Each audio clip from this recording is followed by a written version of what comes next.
গতকালকে একটা বাহিনীর কিছু লোকেরা তারা প্রতিবাদ করতে এসে সমস্ত আইন কানুন ভঙ্গ করে গায়ের জোরে তারা সেক্রেটারিয়েটে বা সচিবালয়ে ঢুকে পড়েছিল। তাদের উদ্দেশ্য খারাপ ছিল, সেখানে ঢুকে গালিগালাজ, উচ্ছৃঙ্খল অবস্থা সৃষ্টি করা, এরে ধরো ওরে মারো, এই ধরনের অবস্থা তারা সৃষ্টি করেছিল।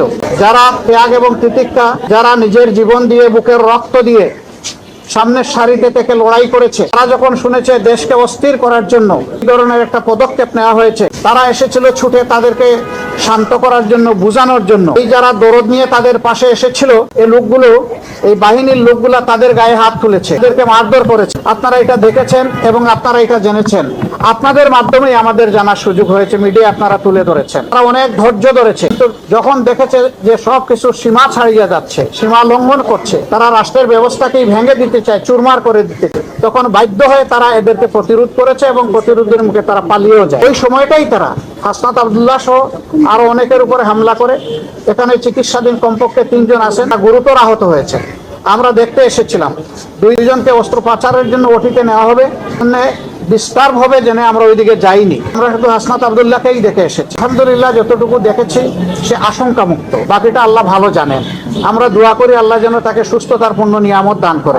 এইরকম একটা কাঙ্ক্ষিত গণবিপ্লবকে বিফল করে দেওয়ার জন্যে যে কোনো দিক থেকেই যে আসুক, গোটা জাতিকে এর ব্যাপারে সোচ্চার সজাগ থাকতে হবে এবং কেউ অপতৎপরতা চালালে সেটাকে বন্ধ করে থামিয়ে দিতে হবে। আপনারা কয়দিন হলো ভাই? এখনো তো 1 মাস হয় নাই, সামান্য কয়টা দিন দিয়েছে।